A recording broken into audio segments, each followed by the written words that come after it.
आप देख रहे हैं डार्क फाइल्स। तो चलिए बढ़ते हैं आज की इस कहानी की ओर। तब घड़ी में रात के 8 बज रहे थे जब हम सारे दोस्त हमेशा की तरह ही पंडित कृष्ण कुमार जी के घर में कहानी सुनने आए हुए थे। कृष्ण कुमार जी हमारे गांव के इकलौते पंडित हैं। गांव में कोई भी शुभ काम पंडित जी के बगैर होता ही नहीं था। पंडित जी की कहानियां इतनी मजेदार होती थीं कि हम सारे दोस्त कई कई घंटे उनके घर में कहानियां सुनते रहते थे। उस रात भी पंडित जी ने कहानी बताना शुरू किया। सुनो बच्चों, आज मैं तुम लोगों को अपने साथ घटी एक भूत की कहानी सुनाऊंगा। ध्यान से सुनना और हाँ, याद है ना, बीच में किसी को भी कुछ बोलना नहीं है। इतना कहकर पंडित कृष्ण कुमार जी ने वो कहानी शुरू की जिसे मैं आज तक अपनी जिंदगी में भूल नहीं सका। बात आज से तकरीबन 25 साल पुरानी है। तब मैं यानी पंडित कृष्ण कुमार जी जवान हुआ करते थे। बदन में एक अलग ही ऊर्जा थी। उन दिनों शादियों का लगन चल रहा था। दिन में 2-3 शादियां तो मैं आराम से निपटा ही लेता था और कभी कभी तो इससे भी ज्यादा, क्योंकि शादियां सिर्फ हमारे ही गांव में नहीं बल्कि अगल बगल के गांवों में भी लगातार होती रहती थी। ऐसे ही एक दिन मुझे हमारे गांव से 3 किलोमीटर दूर एक जमींदार साहब की बेटी की शादी में जाना था। हालांकि वो गांव हमारे यहाँ से काफी दूर था, मगर उस गांव के जमींदार साहब से मेरी अच्छी जान पहचान थी और उनकी ये खास इच्छा थी कि उनकी बेटी की शादी मैं ही करवाऊं। तो मैं किस मुंह से मना करता, लिहाजा मुझे वहां जाना ही पड़ा। रात के तकरीबन 10 साढ़े 10 बजे तक सारे बाराती पहुंचे, जिसके बाद मेरा काम शुरू हुआ और आधा 1 घंटा में निपट भी गया। दक्षिणा देने के साथ ही साथ जमींदार साहब ने मुझसे बहुत गुजारिश की कि मैं खाना खाकर जाऊं, मगर पहले से ही इतनी रात हो चुकी थी और अगर मैं खाना खाने बैठता तो और भी रात हो जाती। हालांकि जमींदार साहब तो मुझे उनके यहाँ रुकने के लिए भी बोल रहे थे, मगर मैं नहीं माना। नई नई शादी हुई थी, बीवी घर पर अकेली थी। ऐसे में अगर मैं वहां रुक जाता तो अच्छा नहीं रहता।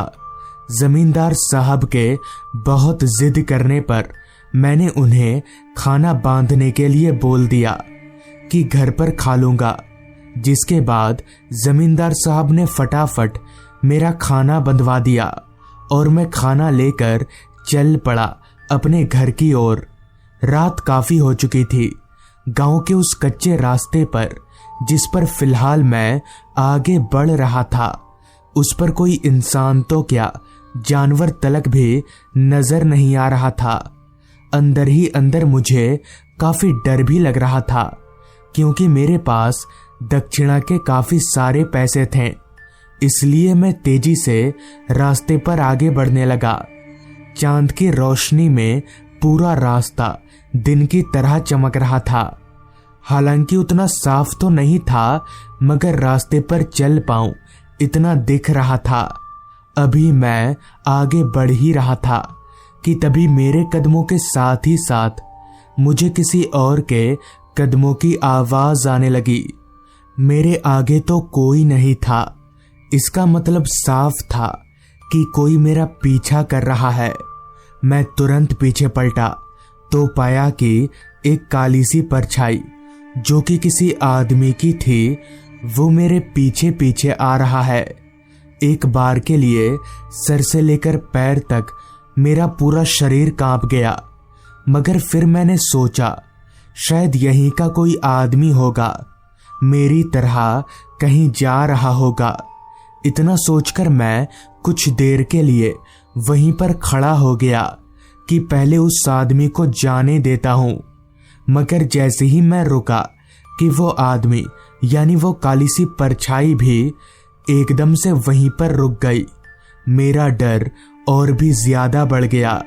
मेरे रुकने पर वो आदमी रुका क्यों, ये मेरे पल्ले नहीं पड़ रहा था। खैर, मैंने वापस से आगे बढ़ना शुरू किया तो मेरी देखा देखी उस परछाई ने भी चलना शुरू कर दिया। अब मुझे पक्का यकीन हो गया था कि दाल में कुछ तो काला है, मगर मैं उस वक्त ये भी जानता था कि मेरा एक गलत कदम मुझे मौत के घाट उतार सकता है। इसलिए मैं चुपचाप अपने रास्ते पर चलता रहा और सही मौके का इंतजार करने लगा ताकि मैं वहां से 9-2-11 हो सकूं। अभी भी उस आवाज को मैं पीछे से साफ तौर पर महसूस कर पा रहा था। तभी आगे चलते चलते मैंने धीरे से कहा, देखो, तुम जानते नहीं हो मुझे, मैं जमींदार साहब का खास आदमी हूं। अगर मुझे कुछ हुआ ना तो सोच लो। मगर इस पर पीछे से कोई जवाब नहीं आया और ना ही चलने की आवाज आनी बंद हुई। मैं एक दफा फिर पीछे पलटा तो पाया कि मेरे पीछे एक नहीं बल्कि अब 2 लोग आ रहे हैं। वो दोनों बहुत ही अजीब तरह से चलते हुए मेरी ओर बढ़े आ रहे थे। अब मुझे सच में घबराहट होने लगी थी। मुझे अब कोई चारा नजर नहीं आ रहा था, जिस वजह से मैंने उसी वक्त वहां से दौड़ लगा दी। मैं दौड़ रहा था और बार बार पीछे पलटकर भी देख रहा था तो पाया कि अब धीरे धीरे पीछे काफी सारे लोग जमा हो जा रहे हैं। मगर मैं रुका नहीं, मैं तेजी से भागता रहा। अभी मैं बहुत ही तेजी से रास्ते पर दौड़ ही रहा था कि तभी अचानक मैं किसी आदमी से जोर से टकराया और धड़ाम से जमीन पर जा गिरा। इससे पहले कि मैं खुद संभलते हुए उठता, उस आदमी ने मुझे तुरंत सहारा देकर उठाया और मुझे उठाकर कहीं ले जाने लगा, जिस पर मैंने कहा, कौन हो तुम? कहाँ ले जा रहे हो मुझे? इस पर वो आदमी बोला, अगर उन लोगों से बचना है तो मेरे साथ चलो। उस वक्त मुझे कुछ सूझ नहीं रहा था कि क्या करना चाहिए, जिस वजह से मैं उस आदमी की बात सुनकर उसके साथ साथ चलता रहा। वो आदमी मुझे रास्ते के किनारे जंगलों की तरफ ले जाने लगा। वो सारे लोग अब मेरे पीछे नहीं आ रहे थे। तभी मैंने उस आदमी से कहा, भाई साहब, वो लोग कौन थे और मेरे पीछे क्यों आ रहे थे? इस पर उस आदमी ने कहा, आप खाना ले जा रहे हैं ना, इसलिए वो लोग आपका पीछा कर रहे थे। इस पर मैंने कहा, खाने के लिए पीछा कर रहे थे? पर वो लोग थे कौन? इस पर उस आदमी ने कहा, वो लोग इंसान नहीं थे, उन्हें इंसान समझने की गलती मत करिएगा। वो लोग प्रेत है, प्रेत। उनका यही काम है, लोगों का पीछा करना और मौका पाते ही उन्हें मौत के घाट उतार देना। ये सब सुनकर मुझे काफी ज्यादा हैरानी हुई। डर के मारे मेरा पूरा बदन कांपने लगा। मगर तभी मेरे जहन में एक ख्याल आया कि आखिर इस आदमी को इतना सब कुछ कैसे मालूम है। इस सवाल को मैं ज्यादा देर तक अपने जहन में रख नहीं सका और उस आदमी से पूछा, भाई साहब, पर आपको इतना सब कुछ कैसे मालूम है? इस पर उस आदमी ने बताना शुरू किया। बात आज से तकरीबन 2 साल पुरानी है। मैं इसी रास्ते से देर रात अपने काम से घर लौट रहा था। तब मैं भूत प्रेत इन सारी चीजों पर यकीन नहीं करता था। तभी अचानक वही सारे प्रेत मेरा पीछा करने लगे। पहले तो मुझे लगा शायद वो लोग इंसान हैं, पर जब तक पता चला कि वो लोग प्रेत हैं तब तक बहुत देर हो चुकी थी। मैं उन लोगों के चंगुल में पूरी तरह से फंस चुका था और फिर उन लोगों ने मुझे जान से मार डाला। उस आदमी की पूरी बात सुनकर मैं यानी पंडित जी डर के मारे कांपने लगा। मैंने एक नजर उस आदमी के पैरों की तरफ देखा तो सही में उस आदमी के दोनों पैर उल्टे थे। डर के मारे अभी मैं वहां से भागने जा ही रहा था कि तभी उस आदमी ने कहा, डरो मत, मैं उन प्रेतों की तरह नहीं हूं, और अगर अभी तुम वापस उस रास्ते पर गए तो मारे जाओगे, इसलिए चुपचाप मेरे साथ चलो। जिसके बाद हम दोनों जंगल के रास्ते पर ही चलते रहे। कुछ देर आगे जाने के बाद उस आदमी ने मुझे पूरा रास्ता समझा दिया। फिर मैं वहां से सीधे अपने घर आ गया। घर पर मैंने ये बात सबको बताई, मगर किसी ने भी मेरी बात पर विश्वास ही नहीं किया। बाद में जब मैंने इस घटना का जिक्र गांव के बाकी लोगों से किया तो सबने कहा कि वो रास्ता प्रेत बाधित है और शाम हो जाने के बाद उस रास्ते पर जाना खतरे से खाली नहीं। उस दिन के बाद से मैं आज तक कभी भी उस रास्ते पर नहीं गया। चलो बच्चों, जाओ घर जाओ, अब काफी रात हो गई है। पंडित जी की कहानी सुनकर उस रात मैं भी काफी ज्यादा डर गया था। तो दोस्तों, ये थी आज की कहानी। अगर आपको ये कहानी पसंद आई हो तो चैनल को जरूर सब्सक्राइब कर लें। तो मैं आपका दोस्त आर्यन जल्द ही मिलूंगा आपसे ऐसी ही एक कहानी के साथ। शाम को हम दो दोस्त यानी निशांक और मैंने कहीं घूमकर आने का फैसला किया, मगर जाएं तो जाएं कहां। सबसे बड़ा सवाल हमारे सामने यही था, क्योंकि हम दोनों अपने शहर की तकरीबन सारी जगहों पर घूम चुके थे। कुछ देर सोच विचार करने के बाद हमने तय किया कि इस बार हम घूमने के लिए अपने शहर से बाहर जाएंगे। ये सोचने के तुरंत बाद ही हमने कार उठाया और घूमने निकल पड़े। अंधेरा हो चुका था और ठंड बढ़नी शुरू हो गई थी। कुछ घंटों के बाद ही हम लोग दूसरे शहर पहुंचे। वहां बहुत घूमा फिरा और जब वहां भी मन नहीं भरा तो घूमने के लिए और आगे चले गए। इस तरह से घूमते घूमते कब रात के 10 बज गए पता ही नहीं चला। अब बारी थी घर लौटने की। चूंकि निशांक पीकर टल्ली हो चुका था, इसलिए उसे और गाड़ी को घर तक ले जाने की जिम्मेदारी मेरे सर पर आ गई थी। मैं किसी भी तरह का नशा नहीं करता था। खैर, मैं गाड़ी में बैठा और बैठते ही निशांक भी मेरी बगल वाली सीट पर बैठा और हम लोग घर की तरफ आगे बढ़ने लगे। चूंकि रात काफी हो गई थी और ठंड भी अपनी इंतहा पर थी, इसलिए रास्ते पर पूरी तरह से सुनसानियत छाई हुई थी। रास्ते पर अब कुत्तों के अलावा ना तो कोई इंसान नजर आ रहा था और ना ही कोई खुली दुकान। कोहरा और अंधेरा, सिर्फ इन्हीं दो चीजों ने रास्ते को अपने आगोश में ले रखा था। इसी दौरान मैंने एक नजर निशांक की ओर देखा तो निशांक सो चुका था। मैंने भी उसे नहीं उठाया, क्योंकि ना तो वो उठकर गाड़ी चला पाता और ना ही मेरे किसी काम लगता। इसलिए मैंने उस नशेड़ी को जगाने का कष्ट नहीं किया। रात हर पल गहराती जा रही थी। रास्ते पर फैले घने कोहरे की वजह से मुझे कार चलाने में दिक्कत तो हो रही थी, मगर मैं कुछ कर भी नहीं सकता था। इसी दौरान एक बार निशांक जागा और मेरी तरफ देखते हुए बोला, किस रास्ते से जा रहा है तू? हाईवे होकर मत जाना, बहुत लंबा पड़ेगा।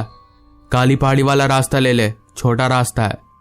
निशांक जिस रास्ते की बात कर रहा था वो रास्ता छोटा तो है, मगर कहते हैं कि उस रास्ते पर भूत पिशाचों का अड्डा है। इसलिए पहले पहले तो मैं थोड़ा घबराया, मगर जब निशांक ने ये कहा कि कुछ नहीं होगा तो मैं मान गया और थोड़ा आगे जाकर हाईवे के बगल से काली पहाड़ी वाला रास्ता ले लिया। मैंने उस रास्ते के बारे में जितना सुना था, दिखने में वो रास्ता उससे भी ज्यादा डरावना लग रहा था। रास्ते पर स्ट्रीट लाइट की कोई कमी नहीं थी, मगर एक भी आदमी या गाड़ी नहीं थी। उस रास्ते पर आसपास कोई घर तो दूर, ईंट का एक टुकड़ा तलक भी दिख नहीं रहा था। रास्ते के अलावा अगर कुछ था तो सिर्फ घने लंबे पेड़ और जंगल। अभी हमारी कार उस रास्ते पर चल ही रही थी कि तभी मैंने देखा कि निशांक फिर से सो चुका है। हालांकि अभी अगर निशांक जागता तो मुझे थोड़ी हिम्मत मिलती, क्योंकि असली डर तो अभी बाकी ही था। अभी उस रास्ते पर मुझे लगातार 3 कब्रिस्तानों को पार करना था और ये रास्ता उन्हीं 3 कब्रिस्तानों को लेकर बदनाम है। खैर, मैं कार चलाता रहा।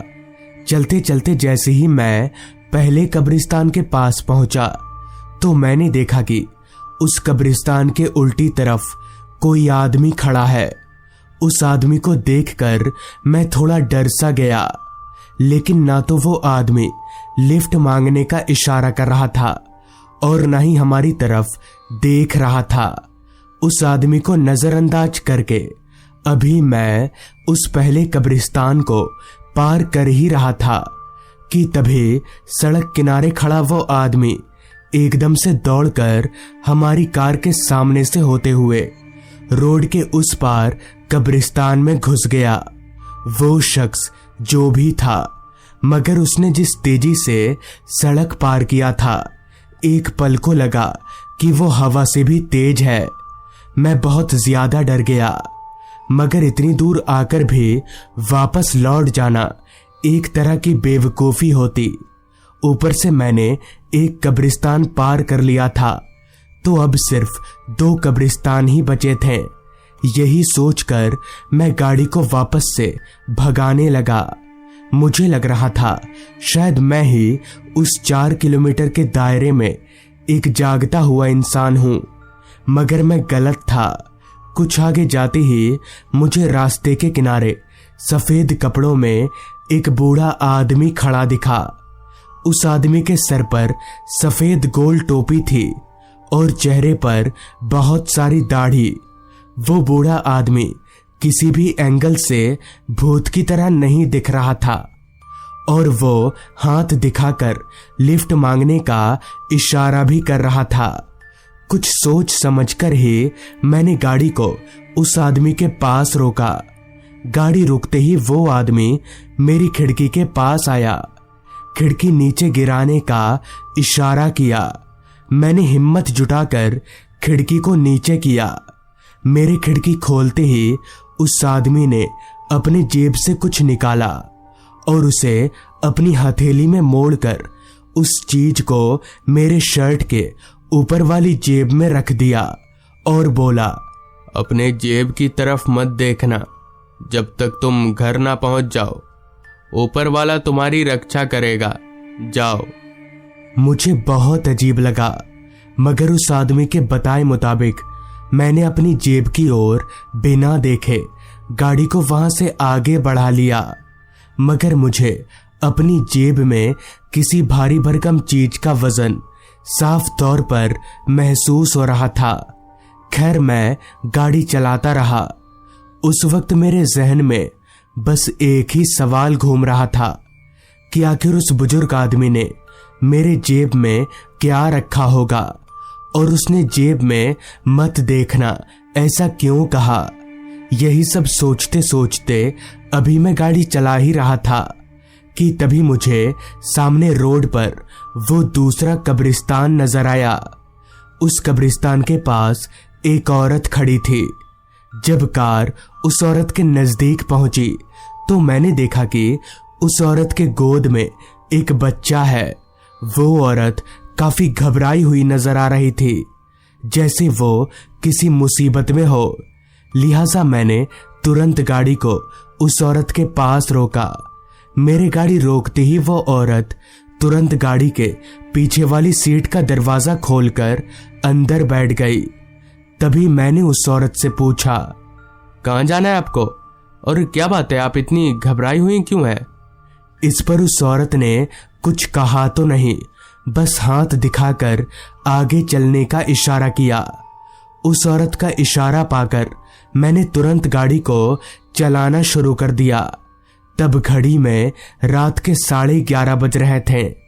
अभी मैं गाड़ी चला ही रहा था कि तभी मेरी नजर गाड़ी के रियर व्यू मिरर पर गई। तो वहां मैंने जो देखा उसे देखकर मेरा पूरा दिमाग ही हिल गया, क्योंकि आरवीएम पर पीछे की तरफ मुझे ना तो वो औरत दिख रही थी और न ही उसके गोद का बच्चा। मैं तुरंत पीछे पलटा तो वो औरत और बच्चा पीछे ही थे। पर अगर वो दोनों पीछे ही है तो आरवीएम पर दिख क्यों नहीं रहे? अभी मैं ये सोच ही रहा था कि तभी पीछे की ओर से मुझे किसी के कुछ चबाने जैसी आवाज आने लगी। मैं फट से पीछे पलटा तो पीछे का नजारा देखकर मेरे रगों में दौड़ता खून जम सा गया। मेरी सांसें तेजी से ऊपर नीचे होने लगीं, क्योंकि वो औरत जिस चीज को चबा रही थी वो कुछ और नहीं बल्कि वही बच्चा था जिसे वो अपनी गोद में लेकर गाड़ी में चढ़ी थी। गाड़ी में पूरा खून ही खून फैल चुका था। उस औरत का चेहरा अब पूरी तरह से बदल चुका था। उसकी आंखें लाल चमक रही थी। इतने में ही उस औरत ने अपने आधे खाए बच्चे को छोड़कर निशांक का गला पकड़ लिया। निशांक हड़बड़ाते हुए उठा और खुद को छुड़ाने की कोशिश करने लगा, मगर वो औरत उसे छोड़ ही नहीं रही थी।